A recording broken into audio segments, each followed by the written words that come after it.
Hi there, my name is Steve Gearhart, and as always, this is the Unagi Observer. Thank you so much for stopping by and watching the video. You guys know that I love it that you do because this is a labor of love for me. I love talking about this stuff, and I'm glad that you're watching it. So this week we're going to take a look at a anime that has kind of a little bit longish title. It's called The Two Perfect Saint, Tossed Aside by My Fiancé and Sold to Another Kingdom. From here on out, we're just going to call it The Two Perfect Saint because that's just too long to say. So with that, let's get into it.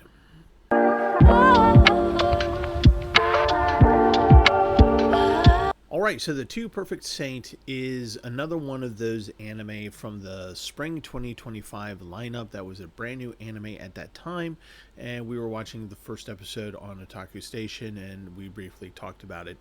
I believe the consensus was, oh, this is a fun little anime, and for the subject matter, for the type of anime that it is, it's actually not that bad. So this is a little bit out of my wheelhouse, insofar that I don't watch a whole lot of fantasy anime. The reason why I haven't been watching that much fantasy anime is because up until a couple years ago, fantasy anime was connected with isekai. For those of you who don't know what isekai is, it's basically you're a person in this world that magically gets transported to a fantastical world, and you have all your memories and knowledge, but you have to exist in this new fantasy world. You usually have to get there by being killed, by being run over by a truck, or being overworked. That's kind of the trope of isekai. And there's been so much isekai over the years that I just kind of burned out on it, and as a result, I really didn't get into, or I haven't really watched that many current fantasy anime. So again, this is a little bit out of my wheelhouse, and I decided to challenge myself because I remember watching this first episode during the watch and going, okay, I kind of like this. This was nice. So The Two Perfect Saint is not. I want to make this emphasis. It is not a isekai. Okay, so it takes place in this world of various kingdoms. It is a fantasy world. And for Japanese fantasy, it's usually one of two types of visuals. One is kind of like definitely medieval, and the other one is kind of 1700s Parisian style France. This happens to be in the 1700s Parisian style, so you'll get used to that kind of thing. There are monsters, there is magic, those kinds of things. So in this world, on a day-to-day basis, each kingdom has what's called a saint, and it's a woman, usually a young woman, who has a lot of magical power, and her deal is that she is supposed to help the monarchy, help the people on a day-to-day basis. So she creates ways to defeat monsters, to bring rain to the fields, to help heal people, do all these good things to help the populace of these kingdoms. So each kingdom has at least one saint. Some kingdoms have two, so or more. It just kind of depends. In this one particular kingdom that we start off in, they have two, which is Saint Philia, who is the heroine of our story, and her younger sister Mia, who is also a powerful saint in her own right, but not nearly as powerful as Philia is. Philia is like the uber saint, right? She can do anything. And we start off seeing her addressing problems and saying, okay, do this, that, and the other thing, or I'll do this, that, and the other thing. And she's always working, and people look at her and they don't like her as a person. Like, they have to deal with her because she's a saint and she can do the things when they request it of her, but the people don't like her. A big part of the reason is because she is very standoffish. She is socially awkward. So she has no real emotional state on her face. Like, it's almost like resting emotionless state, and that kind of scares people a little bit as well. And then we come to find out that her family is, except for her little sister, is absolutely horrible to her. They, on a routine basis, since she was a toddler, once they realized that she was going to be a saint, basically, for some reason, just emotionally abused her, telling her that she sucked as a human being, but that her only real purpose was to be a saint. But because she sucks as a human being, because she's a terrible person, she's a terrible woman, and all these things, her only redeeming value is to be a saint. So she throws herself into the work, into the knowledge, researching, does the whole thing, and works like a dog, because this is like the one thing that gives her some level of satisfaction. The family, the mother and father, kind of scheme to get her married off into the court of the monarchy, so that they can have some influence and wealth and power and that kind of a thing.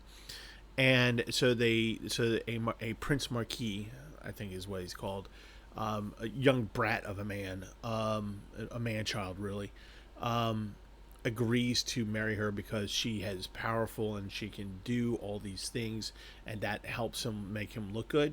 But once it's discovered that the little sister has a significant amount of power, not as much as Philia, but enough to do the job, right? Maybe not as well as Philia, but definitely enough to do what's required. The younger sister is far more vivacious, a bit prettier, cute, charming, all those things. And the parents dote on her like she's like the perfect child, and she is not socially awkward, and she is always smiling, and people in the kingdom are always just like, wouldn't it be great if Saint Philia actually had the emotional, basically stability of the younger sister. And so the Prince Marquis falls in love with the younger sister instead, and so the parents and the Prince Marquis are scheming to get rid of her. So this is in the first episode. Now it sounds very Victorian, very that kind of thing, court drama. This is actually a romantic comedy. There are funny things that happen on here, but this is the main push for the main character, which is her life sucks, and she's being told she sucks, and that the only redeeming quality she has is that she's a very powerful saint. So finally, the neighboring kingdom has a saint that passed away, and they haven't been able to find another saint, and things are kind of falling apart a little bit in the neighboring kingdom. So they make an offer, because they know that there are two saints in this one kingdom, and they said, hey, we will pay you an exorbitant amount of money, like a huge amount, like GDP of nations type money, to purchase one of the saints. So they seize, the parents and the Marquis seize on this opportunity, and they sell off Philia to this new nation, and so that the younger sister can be brought up to the Marquis and marry into that, and everyone's happy, and yada yada yada. The younger sister, Mia, adores Philia, supports her, is like really the only person in Philia's life that actually says, no, actually, I like you. I think you're great. You're amazing. You're wonderful. And I just love you so much because you're my sister. You're my big sister. That's the only person who says anything positive to Philia. And they're separated like immediately. So when the kingdom, the neighboring kingdom buys, they're just like, okay, off you go. Look, pack one bag, get on the carriage, go. Go, go, go. Just go. Go away. Go. Bye. See ya. We don't want you anymore. Right? So she gets in the carriage, and she has no attendants, and there's no guard. Like, nobody really cares if the monsters come in and try and kill her or whatever. They're just like, yeah, go. We're done with you. So that sets up for the younger sister is kept in the dark. So the younger sister, Mia, doesn't know the plot. She doesn't know what's going on. She's being told by everyone, oh no, your sister chose to leave. Your sister's a horrible person for having done that and putting this burden on you.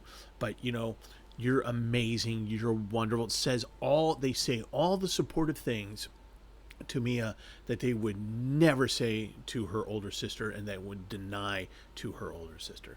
So here's this woman, Philia, being sold like she's cattle, like some type of meat. And she's being sold to a new kingdom, and she's just kind of sitting there, and she's upset a little bit, and she's trying to figure out why this is happening, what she did wrong. And she's going through the whole list of, well, I do suck, and I'm a horrible human being, and all this, that, and the other thing. So why wouldn't they want to get rid of me? My younger sister is so far better of a person than I am. So I wish the best for my little sister, and I'll just take my fate as it happens and do the thing. So they get to the border. This is the end of episode 1. They get to the border, and this guy, head of the guard, handsome guy, comes up, receives her, and basically just with a very radiant smile smiles at her and says, welcome to our kingdom. I hope you love it. I hope you're gonna love it here. I really want to make you love it here. We're so glad to see you. We're so happy that you're here. It's great. This is going to be a good thing. We're so happy that you're here. Immediately she goes into emotional PTSD. She hears like her parents saying, you suck, you suck, you suck, and she interprets what's being said to her of as, oh, I'm gonna need to get, they're politely telling me, no, get to effing work. You're gonna get to work as soon as we get into the kingdom. We're putting you to work because, why would we give a crap about you? We just need you to do the thing. So, this is our way of telling you that. That's her interpretation. But clearly, as the viewer, you look at it and you're like, no, that's not it at all. They're actually happy to see you. So, second episode starts, and she goes, oh, by the way, I'm not telling you any spoilers. Any spoilers. This is, you pick up all this stuff fairly quickly. They go to the temple, right, the big cathedral thing, and the head priest is there. He's wearing a dippy little celebratory cone hat on his head, and she walks in. There's all this food, people standing around with smiles. Everything's radiant, and people are just like, you're Saint Philia. Oh my gosh, we've heard so much good things about you. We're so glad that you're here. We're so happy you're here. Oh my goodness, thank you so much for coming here. Oh, you're going to be wonderful. Things are going to be great. Okay, now that you're here, you're awesome. Thank you so much for coming here. Again, she interprets this as, okay, gotta get to work. Gotta do the thing. They're telling me that I need to do the job, and I'm just gonna go ahead and do the job because they don't really like me. So I might as well go ahead and throw myself into the work and figure that out. And she goes, okay, says to the head priest, goes, okay, so what are my duties? And he goes, well, your first duty is enjoy your welcome feast. And everyone's just happy that she's there. They don't have a saying. They didn't have a saying. Things are starting to fall apart a little bit. They're trying to deal with monsters. Apparently there's an influx of monsters coming up. And they're just really happy to see her. Yes, they want her to work, but at the same time, they're just like, no, we want you to be comfortable. We want you to like us. We want you to work with us so that we can find solutions and do the thing. And in the meantime, eat this food. Isn't it wonderful? Oh yeah, dude made that, and you're going to love it here. You're going to have a great time, Yeah, we're going to have to do some work, but you know what? You're going to love it here. Head of the guard comes up to her, and she's just like standing up against the wall, and she's just like, I'm no good at these kinds of things, and I really, everyone's, being polite, but I know they don't like me. I know I suck. And so I just want to get in and go to work. So this guy comes up and he goes, hey, I'm so sorry about the way that we brought you here. Meaning that, we bought you as if you were something less than a human being. My words, not what he actually said, but basically that's what he's saying to her. He goes, and he apologizes to her, and she's just like, she has no way to translate this, right? Like, there's so many times when people say something that she's just, and you see the little chibi face of like nani, and she does that because she has, why are you, what? I suck. Why are you apologizing to me? I suck. I know I suck, but I'll use my power to legitimize my existence. And he's just like, no, you don't. He's just like, I love it that you're here, and I'm gonna make you love my country. You're gonna love living here, and so I'm gonna make it my mission is by way as of apology. The way that I feel that I can make it up to you is to show you why we are worthwhile to you. She has no way to understand that. She doesn't understand it. She has no way to emotionally process it. She literally doesn't get it, right? Then a guy comes up and goes, "Oh, you haven't told her yet." And she's like, "Oh, yep, here it comes. Here comes the catch." And the guy goes, "Oh yeah, by the way, I'm the second prince of the nation. I'm Oswald, and this is my older brother, the who's gonna be king someday. This dude shows up, and two pretty boys show up, and they're looking at her, smiling at her, and saying, yeah, again, we apologize. The older prince is like, again, we apologize for the way that you came here, but we're so glad that you're here. We are so grateful for you. We are so thankful for you. Things that she never hears. So the rest of the episode is then her settling into her duties, and it's kind of funny because she's used to working so hard and doing things like getting up early in the morning and just plowing through the day and getting as much done as she can, that the entourage that is given to her in her new mansion. Again, she's like, here's the place where you're gonna live in. This is like huge mansion. She's used to living in a little room, and it's a butler and a maid. The maid has like superior ninja skills, and the butler is an older former knight, who is part of a security detail and can kick some serious butt. So they take on the role of keeping the monsters off of her as she does the thing.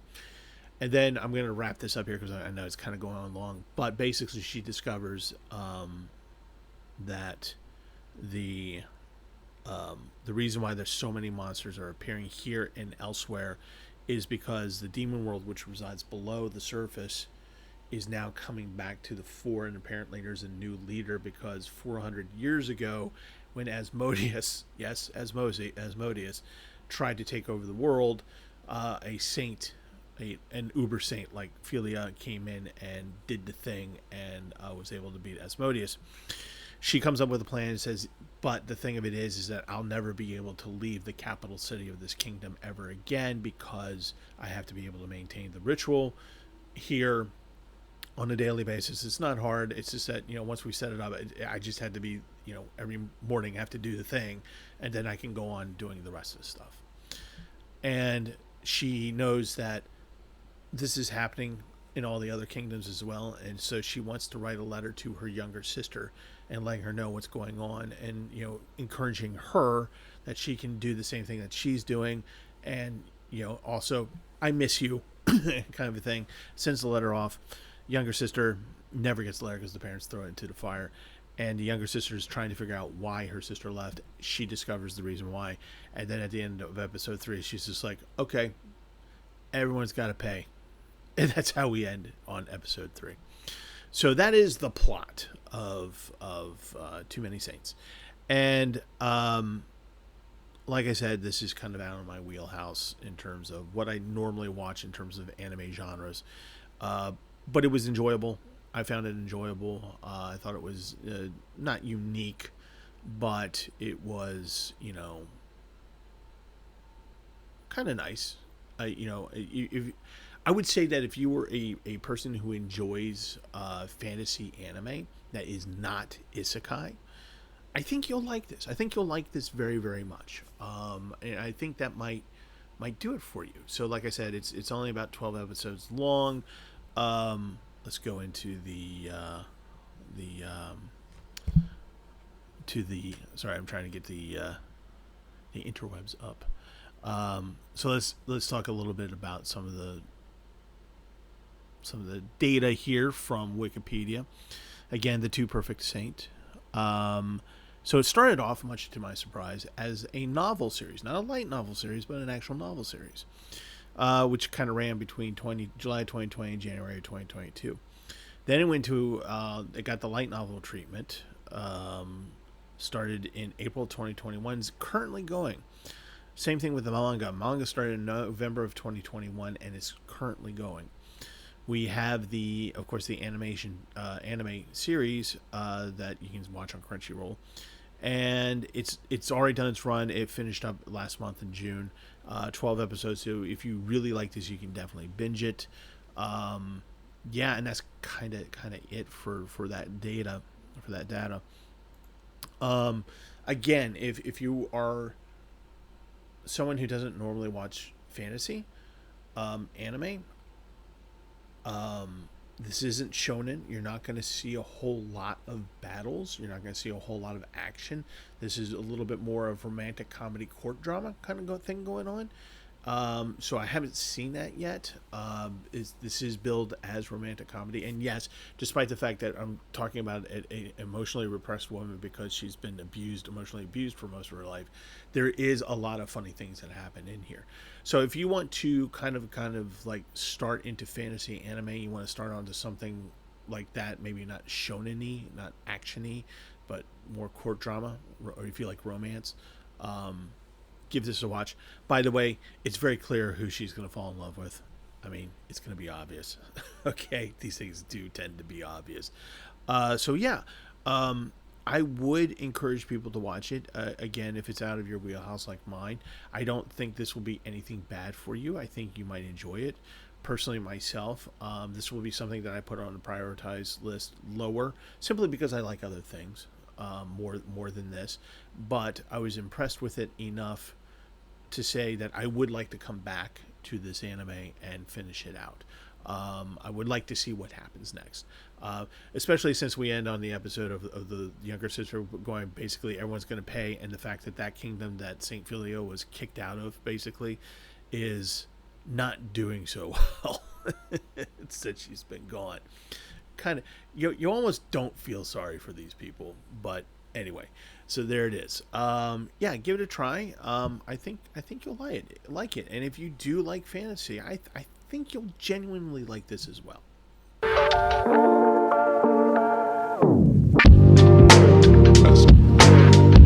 All right, so that was the review for Two Perfect Saints, and I hope you enjoyed. If you decide to watch it, it's pretty nice. It's a fun little round as far as I'm concerned. So yes, we're almost to Gen Con.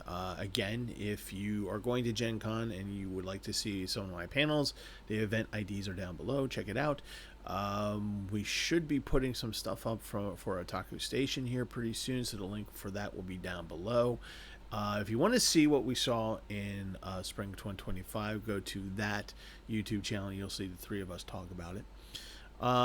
So next week, I'm not exactly sure what type of video you're going to get, because I don't know if I'm going to need the time to prep. I don't know if for the panel, so if you might get a kind of a GIF attacking AMV or something like that, maybe. Or you might get a regular video. I'm not sure. A regular review of something. I don't know. We shall see. We shall see. And when I get back from Gen Con, I will, of course, do a review of my time at Gen Con. I usually enjoy it, but I just kind of want to show you the new games and things that we come across. And it's always a fun time for me. So I'm really looking forward to it. So, yeah. That's going to be it for this week. If if you guys are going to Gen Con, I would love it if you came up to me and said hello, or even out in the world. If you happen to see me, please come up and say hello. But in order for you to do that, you need to stay healthy, stay good, because I love you guys, and I would actually love to see you out in the world, out there, out in the wild, as they say. So that'll be it for this week, and as always,